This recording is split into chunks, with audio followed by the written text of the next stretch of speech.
नमस्कार, मैं हूं पवन त्यागी।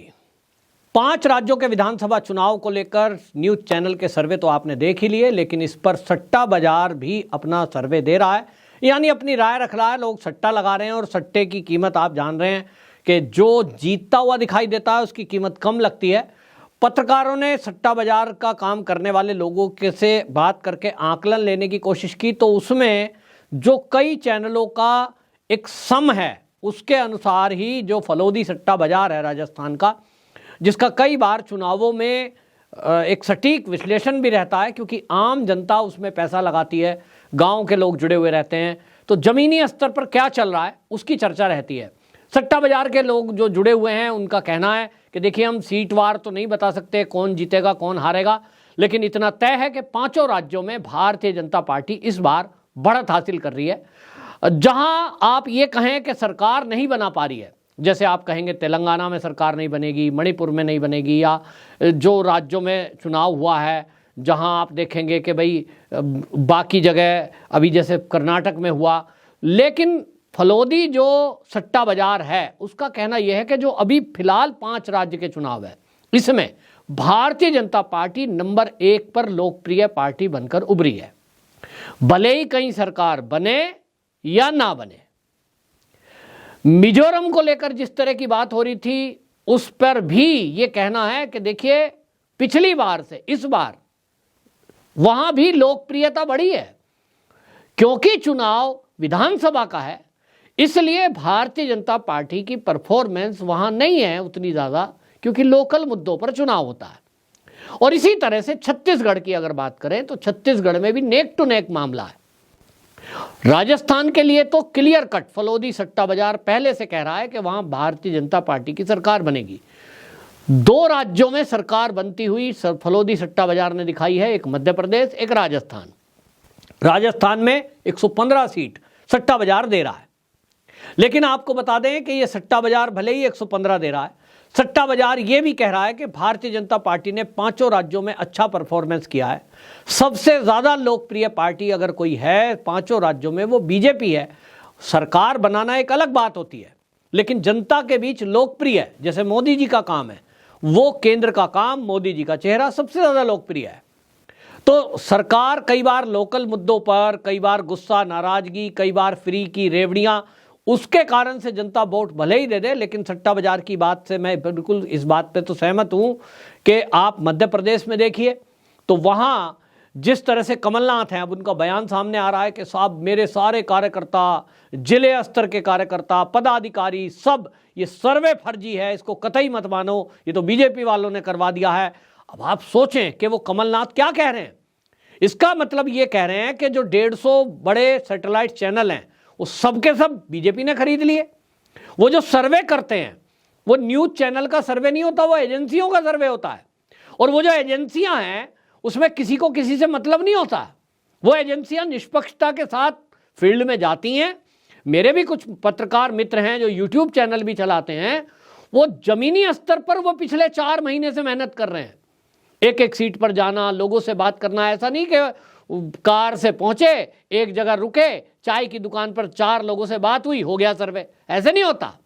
एजेंसियां पूरी तरह से बात करती हैं, महिला वोट किधर जा रहा है, पुरुष वोट किधर जा रहा है, युवाओं का वोट किधर जा रहा है, मुद्दे क्या हैं, सीएम फेस क्या है, लोकल जो सरकार है उसके जो काम है उसका लोकल स्तर पर क्या असर है, इन सब विषयों पर बातचीत होकर तब सर्वे तैयार होता है। लेकिन कमलनाथ तो कह रहे हैं सर्वे फर्जी हैं, हमारी सरकार बनने जा रही है, सब सड़कों पे आ जाओ, सब तैयार हो जाओ। मतलब क्या कराना चाहते हो आप कि वोट जिस दिन गिनती होगी 3 दिसंबर को, क्या आप उस दिन सड़कों पे उतर के प्रदर्शन करेंगे, फिर ईवीएम खराब बताएंगे? मतलब आपकी जिन राज्यों में सरकार नहीं बनती वहां ईवीएम खराब, वहां सर्वे भी खराब। आप ये देखिए कि जितने भी सर्वे हैं वो 150 चैनल जो सैटेलाइट चैनल सर्वे दिखा रहे हैं कि भाई राजस्थान और मध्य प्रदेश दोनों जगह क्लियर भारतीय जनता पार्टी की सरकार बन रही है। मेरा दावा क्या है मैंने आपको सर्वे में बता ही दिया है।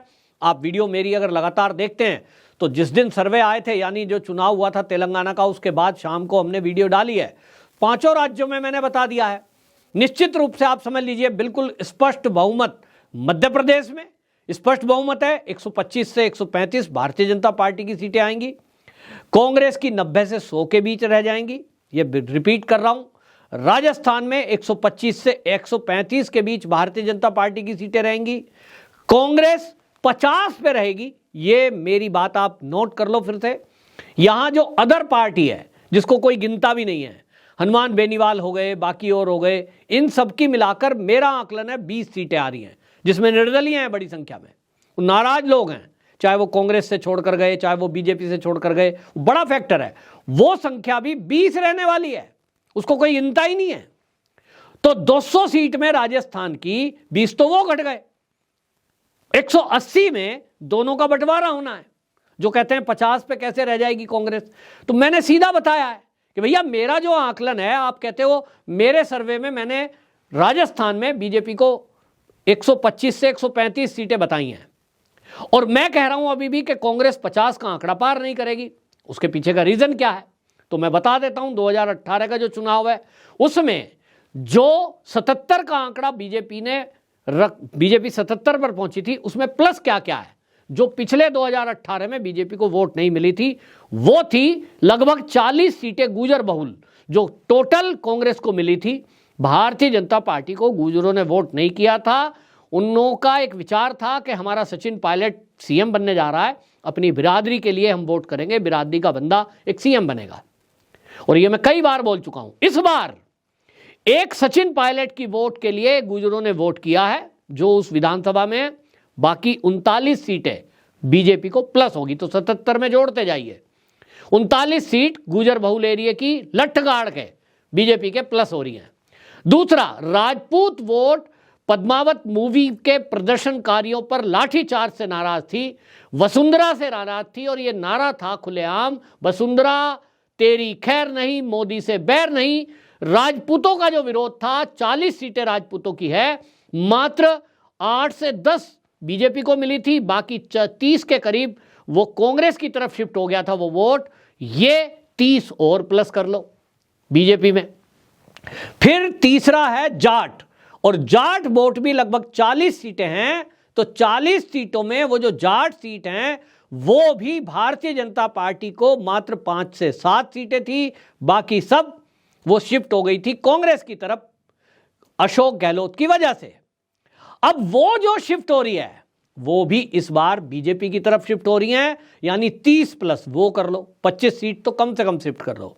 चौथा फैक्टर, बसपा के कैंडिडेट अलग से उतारे थे, बसपा ने पूरी ताकत से बसपा लड़ी थी, हालांकि वो बाद में कांग्रेस में शामिल हो गए। इस बार बसपा का वोटर बीजेपी की तरफ आया है, ना कि कांग्रेस की तरफ, ना तो बसपा की तरफ।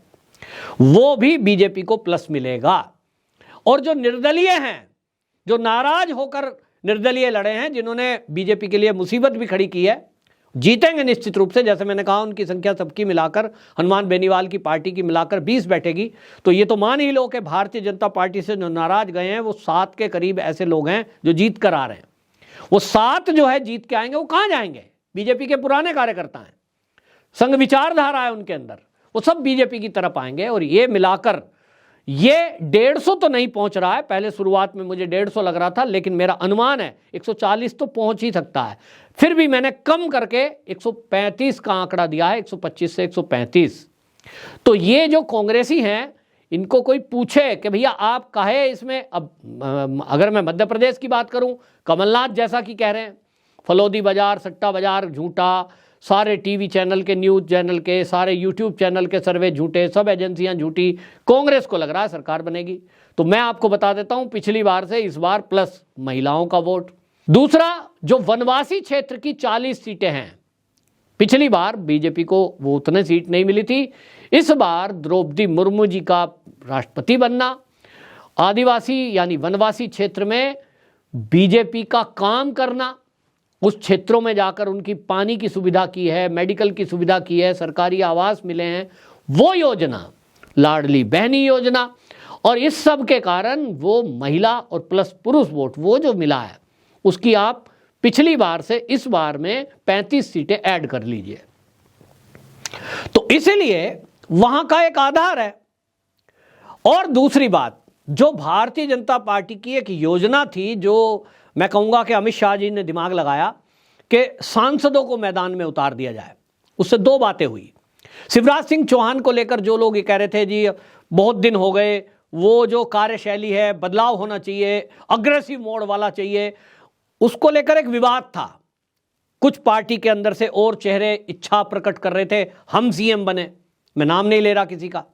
और इस विवाद को खत्म करने के लिए बीजेपी ने क्या किया कि भैया एक या दो चेहरे आपस में लड़े राज्य में कि मैं अगला सीएम, तू अगला सीएम। उसने 7 और दे दिए सांसद, ले ओ भाई, बड़े बड़े चेहरे जिनके सामने वो कुछ भी नहीं टिकते। तो कैलाश विजयवर्गीय जैसा व्यक्ति उतार दिया, वहां ज्योतिरादित्य सिंधिया जैसा व्यक्ति उतार दिया। अब इनके सामने बताओ, राज्य का कोई गृह मंत्री, राज्य का कोई भी मंत्री क्या ये कह सकता है नहीं नहीं ये मेरे से जूनियर है साहब, ये कैसे सीएम बनेगा? तो बीजेपी ने बड़ी योजनाबद्ध तरीके से एक बहुत बेहतरीन योजना लगाई, राजस्थान में और मध्य प्रदेश में सांसदों को मैदान में उतार दिया। अब राजस्थान में देखिए जो सांसद उतरे, चाहे वो राजवर्धन राठौर थे, चाहे वो बाबा बालकनाथ थे, चाहे वो दिया कुमारी थी, चाहे वो अर्जुन राम मेघवाल, इनके सामने कोई राज्य का कोई ऐसा व्यक्ति, यानी कि चाहे वसुंधरा राजे सिंधिया है, क्या वो कह सकती हैं नहीं नहीं ये तो सांसद है साहब, इनसे सीनियर तो मैं हूं? तो अर्जुन राम मेघवाल के आगे बोल सकती हैं? वो नहीं बोल सकती भाई। दिया कुमारी के सामने ये कह सकती हैं हम राजघराने के राजपूत साहब, हमारे पीछे राजपूत है राजस्थान का? नहीं बोल सकती। और ये योजना इतना असरदार है कि सांसद कम से कम जिसने अपनी लोकसभा में 4 या 5 लोकसभा होती हैं उसमें वोट निकाला है, तो अपनी एक विधानसभा तो वो आराम से निकाल लेगा। उदाहरण देता हूं मैं कि 500 मीटर की रेस करने वाला व्यक्ति 100 मीटर तो आराम से जीत ही लेगा। इस योजना पे काम किया और इन सब में से जब जो जीतेंगे सांसद उनको राज्यों में मंत्रालय दिया जाएगा। ये एक नया प्रयोग है। और इसके कारण से चाहे फलोदी सट्टा बाजार हो, चाहे न्यूज चैनल के सर्वे हो, मेरा अपना सर्वे क्या कहता है मुझे तो उस पर भरोसा है, क्योंकि मेरा सर्वे जमीनी स्तर पर मेरे जो मित्र मंडली के लोग हैं, संगी साथी हैं, उनके आधार पर मैंने तैयार किया है, किसी की कॉपी और पेस्ट नहीं है। और उसके आधार पर जब मैं कह रहा हूं कि भैया जो मेरा आकलन है वो क्या कह रहा है, तो इसलिए भैया मैं तो उस आधार पर कह रहा हूं कि जो फलोदी सट्टा बाजार है उसका आकलन बिल्कुल ठीक है। भारतीय जनता पार्टी ने 5 राज्यों में बढ़त हासिल की है, 5 राज्यों में, छत्तीसगढ़ में भी उसका वोट बैंक बढ़ा है, तेलंगाना में वोट बैंक बढ़ा है। तेलंगाना में पिछली बार 1 सीट थी, अब की बार, अब मेरा आकलन है आप देख लेना 7 सीटें कम से कम बीजेपी लेके आ रही है। और ये बढ़त है सब जगह, मोदी जी के काम पर, मोदी जी के नाम पर, मोदी जी के चेहरे पर, और भारतीय जनता पार्टी के संगठन जो हिंदुत्ववादी काम इस समय हो रहे हैं उस पर ये वोट है। तो फलोदी सट्टा बाजार जो कह रहा है वो एक बार फिर से मोहर लग रही है, लेकिन कांग्रेस ने अभी से शुरुआत कर दी है। ईवीएम का बहाना करेंगे और ये अब फर्जीवाड़ा करेंगे, इस तरह की बातें करना शुरू कर दी है। ये बता रहा है कि इनको दिख गया कि हाँ भाई मध्य प्रदेश और राजस्थान में तो इनकी सरकार नहीं बन रही, छत्तीसगढ़ से भी मनमुटाव की खबरें सामने आने लगी है, देखना है क्या होगा। वंदे मातरम।